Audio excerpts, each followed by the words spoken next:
Hello दोस्तों, मैं दीपक स्वागत करता हूँ आपके अपने यूट्यूब चैनल जय हिंद भाई दीपक सर पे। दोस्तों आज हम पढ़ेंगे किसके बारे में, जल परिवहन के बारे में। यानी कि मैंने आपको बताया था कि जब जल के माध्यम से हम एक स्थान से दूसरे स्थान पे जाते हैं तो उससे कहते हैं जल परिवहन। ठीक, लेकिन अब जल परिवहन 2 प्रकार के होता है। अगर आप जाएंगे नदी या फिर नहर के माध्यम से या फिर आपके बड़े बड़े तालाबों में, तो ऐसा क्या रहेगा आपका आंतरिक परिवहन। या आप समुद्र के माध्यम जाएंगे तो कैसा रहेगा आपका समुद्री परिवहन। यानी कि यह 2 प्रकार के होते हैं। इसमें जो राजमार्ग बनाए जाते हैं, एक बनाए जाते हैं आपके आंतरिक वाले, एक आपके कौन से होते हैं आपके समुद्री जल मार्ग। अच्छा, आंतरिक वाले में कैसा होता है तो नहर में बनाएंगे, नदी में बनाएंगे और आपके बड़े बड़े झीलों में बनाएंगे। और जो आपका समुद्री जल मार्ग होता है तो आपके अरब सागर या जो बड़े बड़े महासागर होते हैं, सागर होते हैं या खाड़ियां होती हैं, उसमें हम बनाएंगे। ठीक, तो सबसे पहले भारत में क्या है, एक संस्था बनाई गई जिसकी स्थापना की गई थी 1987 में। उसका नाम क्या है, केंद्रीय अंतर्देशीय जलमार्ग प्राधिकरण, और जिसका हेडक्वार्टर कहाँ पे है,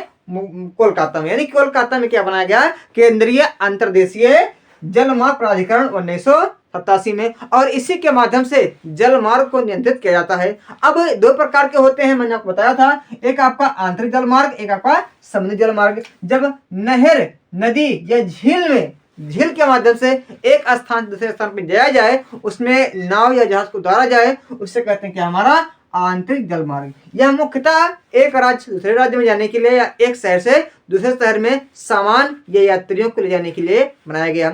लेकिन जब किसी सामान या यात्रियों को एक देश से दूसरे देश से पहुंचाएंगे तो इसके लिए क्या करना पड़ेगा हमें, बाह्य या फिर समुद्री जल मार्ग। ठीक, और समुद्री जल मार्ग में ही मुख्यतः आपके जो पत्तन होते हैं, बंदरगाह होते हैं, उनको बनाया जाता है। अच्छा, जो आपका आंतरिक जल मार्ग है, इसमें डिवाइड किया गया है नेशनल वाटर मार्ग को, यानी कि जल मार्ग को डिवाइड किया गया है। तो मुख्यतः 6 प्रकार के हैं। आपका national water highway number 1, national water highway number 2, national water highway number 3, number 4, number 5, number 6, ऐसे करके अब 6 हैं। तो जो सबसे बड़ा वाला है, सबसे पहला वाला, इसका नाम क्या है, इलाहाबाद हल्दिया राजमार्ग, यानी कि इलाहाबाद से हल्दिया जल मार्ग। इसकी जो कुल लंबाई है कितनी है आपके, 1620 किलोमीटर। और जो बनाया गया आपका कहाँ बनाया गया है, गंगा नदी में। हल्दिया कहाँ पे, मतलब हल्दिया कहाँ पे आपके, तो कोलकाता यानी पश्चिम बंगाल में है। इलाहाबाद जानते हो कहाँ पे आपके, तो उत्तर प्रदेश में है। तो ये क्या है, सबसे पहला वाला है। उसके बाद यानी कि जो सबसे बड़ा वाला है वो कौन सा है, इलाहाबाद से हल्दिया जल मार्ग, जो किस नदी पे है, आपके गंगा नदी पे है। लंबाई कितनी आपके 1620 किलोमीटर। दूसरा कौन है, नेशनल जल मार्ग, तो आपका सदिया से धुबरी, दोनों असम में है। ये किस नदी पे, आपके ब्रह्मपुत्र में। और दूसरा बड़ा है, तीसरा आपका कहाँ पे है, कोल्लम से कोट्टापुरम, या क्या है, नेशनल जल मार्ग नंबर 3 है। ये दोनों कहाँ पे आपके, तो केरला में। कहाँ पे आपके, केरला में है। और यहाँ झील बनाई गई, यानी कि वेम्बनाड एक झील है जो सबसे बड़ी झील है। तकरीबन उसकी जो लंबाई है वह 100 किलोमीटर के आसपास है। तो इसे बनाया गया आपका क्या, कोल्लम से कोट्टापुरम जल मार्ग। तीसरा आपका क्या है, काकीनाडा से मरक्कानम, काकीनाडा से मरक्कानम, ये क्या है, नेशनल वाटर नंबर 4 है। यह मुख्यतः बनाया गया है कहाँ पे, आपके तमिलनाडु से पूरा पुडुचेरी तक बनाया गया है। तीसरा आपका नेशनल जल मार्ग नंबर 5 क्या है, तलतर से धमरा। और आपका छठवां क्या है, लखीमपुर से भांगा। ये दोनों किस पे हैं, ये दोनों आपके असम साइड हैं। ठीक, तो ये आपके 6 प्रकार क्या है, जल मार्ग हैं। तो पूछता है आपसे कि सबसे बड़ा कौन सा है, तो मुख्यतः सबसे बड़ा क्या कौन सा आपका, इलाहाबाद से हल्दिया तक किस नदी पे आपके है, तो गंगा नदी पे। अच्छा, ये तो बड़े वाले हो गए, मतलब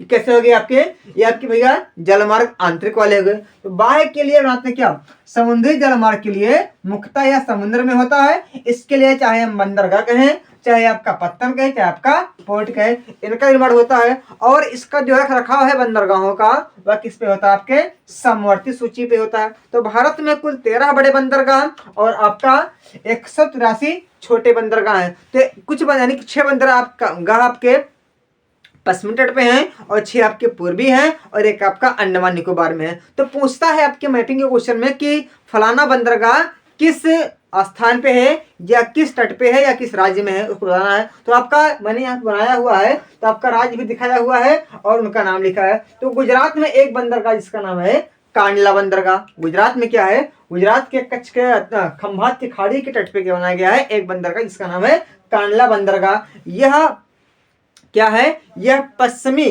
तट पे क्या है, इस तरह बंदरगाह है। इसका नया नाम हो गया है, जगह नहीं है इसलिए बोल दे रहा हूं, आप लिख लेंगे। इसका नाम है पंडित दीनदयाल उपाध्याय बंदरगाह। क्या नाम इसका, पंडित दीनदयाल उपाध्याय बंदरगाह। और इसका जो पुराना नाम क्या है, कांडला बंदरगाह। तो आपके पेपर में चाहे दीनदयाल दे दे और चाहे आपका कांडा दे दे, दोनों कहाँ पे है, गुजरात में है। एक आपका आकृति देगी, उसको आप भर लेंगे। ठीक, आपका दो बंदरगाह और है जहां जो महाराष्ट्र मुंबई में है, एक आपका मुंबई बंदरगाह, एक आपका नेहावत सेवा। नेहावत सेवा बंदरगाह मुंबई बंदरगाह के भार को कम करने के लिए बनाए गए थे, यानी कि जो मुंबई बंदरगाह है ये पूरे भारत का सबसे बड़ा बंदरगाह है। जो मुंबई बंदरगाह क्या है, भारत का सबसे बड़ा बंदरगाह है। और कहाँ पे है, आपके महाराष्ट्र में एक द्वीप है सालसर द्वीप, उस सालसर द्वीप पे इसको बनाया गया है। ठीक, और इस पे इतना ज्यादा व्यवस्था थी कि जहाजें आती थी और सामान को उतार नहीं पाते थे लोग, तो इसलिए इसके भार को कम करने के लिए क्या बनाया गया, नेहावत सेवा बंदरगाह। मुंबई में इसको भी बनाया गया था। ठीक, बनाया गया है। यह इसका भी नया नाम हो गया है, यानी कि नेहावत सेवा बंदरगाह का भी नया नाम हो गया है। इसका नाम क्या है, पंडित जवाहरलाल नेहरू। नेहावत सेवा का नया नाम क्या है, पंडित जवाहरलाल नेहरू बंदरगाह। उसके बाद आपका गोवा में है क्या, मारमा गोवा बंदरगाह। तो कहीं ना कहीं गोवा आपको इसमें दिखाई देगा कि थोड़ा सा इसमें हम क्या करेंगे, मैच कर लेंगे कि मारमा गोवा गोवा बात दोनों एक ही मैच करती है। तो मारमा गोवा कहाँ पे, आपके गोवा राज्य में है। एक आपका है न्यू मंगलुरु कर्नाटक में। तो आपको पता है कि जो कर्नाटक का राजधानी क्या है, बेंगलुरु। तो बेंगलुरु मंगलुरु दोनों लमसम एक मैच करता है, इसलिए आप इसको दिमाग में रख लेंगे कि जो न्यू मंगलुरु कहाँ पे, आपके कर्नाटक में है। उसके बाद आपका कोच्चि कहे या कोचीन कहे, कोच्चि कहे या कोचीन कहे, ये दोनों बंदरगाह कहाँ पे, आपके केरला में है। ठीक, तो थोड़ा सा आपको मैपिंग देगा और मैपिंग में आकृति देगा, चाहे आपकी गोलाकृति देगा, चाहे त्रिभुज देगा, चाहे आयत देगा, वर्ग देगा, या कोई आपकी लकीर फकीर देगा। इसी आधार पे आप उसको मैपिंग कर लेंगे। तो ये आपके क्या है, पश्चिमी तट पे स्थित बंदरगाह। ये आपका कौन सा है, पूर्वी वाला। तो 1 2 3 4 5 6, 6 कहाँ पे आपके पश्चिमी पे है और 6 कहाँ पे आपके पूर्वी पे है। तो 3 तमिलनाडु में है। नीचे वाले का नाम क्या है, तूतीकोरन बंदरगाह, और एक का नाम है एन्नौर बंदरगाह, एक का नाम है चेन्नई बंदरगाह। तो चेन्नई क्या है, तमिलनाडु की राजधानी है, तो इससे चेन्नई आपको क्लियर हो जाएगा। बाकी दो याद कर लेंगे, एक तूतीकोरन, एक एन्नौर। एन्नौर थोड़ा एक फैक्ट यह है कि पूरे भारत का सबसे बड़ा कंप्यूटरीकृत बंदरगाह, यानी कि पूरा जो सिस्टम वहाँ पे कंप्यूटर द्वारा चलता है, इसलिए क्या है, एन्नौर बंदरगाह प्रसिद्ध है। और प्राइवेट थोड़ा सा है। और तूतीकोरन का नया नाम क्या हो गया है, इसका नया नाम हो गया पी चिदम्बरम बंदरगाह। क्या नाम हो गया इसका, पी चिदम्बरम बंदरगाह। थोड़ा सा मैं लिख दे रहा हूँ, इसको आप लिख लेंगे, चिदम्बरम बंदरगाह, चिदम्बरम बंदरगाह।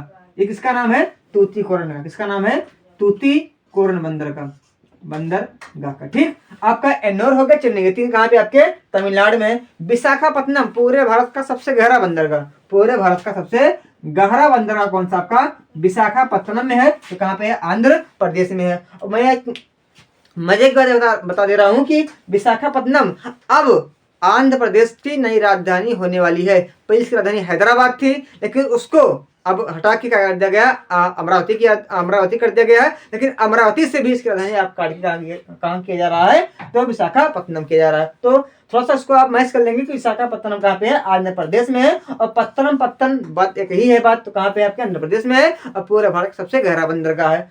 पारादीप कहाँ पे है, उड़ीसा में है। पारादीप बंदरगाह उड़ीसा में है। और आपका कोलकाता, तो पश्चिम बंगाल की जो राजधानी है कोलकाता है, और कोलकाता में माना गया था कोलकाता बंदरगाह। तो 6 बंदरगाह इधर, 6 बंदरगाह इधर। तो एक बंदरगाह आपका मैं यहाँ लिख दे रहा हूँ, जिसका नाम है पोर्ट ब्लेयर। क्या नाम है, पोर्ट ब्लेयर बंदरगाह, पोर्ट ब्लेयर बंदरगाह, पोर्ट ब्लेयर बंदरगाह। ये कहाँ पे आपके है, इसका ये कहाँ पे है, तो अंडमान एंड निकोबार में है। और अंडमान निकोबार की राजधानी पोर्ट ब्लेयर है। और वहाँ एक बंदरगाह भी है, जो क्या है 13 बड़े बंदरगाह में से एक है। तो आपके 6 बंदरगाह पश्चिमी साइड, 6 बंदरगाह आपके पूर्वी साइड, और आपका एक बंदरगाह अंडमान निकोबार में। तो इस प्रकार क्या हुआ, आपका जलमार्ग पूरा समाप्त हुआ। इसमें आपके मैपिंग क्वेश्चन आएंगे, साथ साथ लिखने क्वेश्चन आएंगे, तो आप लिख ही लेंगे इसको। ठीक, तो इसका आप स्क्रीनशॉट ले लेंगे और अच्छे से नोट्स बनाएंगे, ताकि आपके एग्जाम में कोई समस्या आपको ना हो। मिलते हैं अगले वीडियो के साथ। जय हिंद, जय भारत।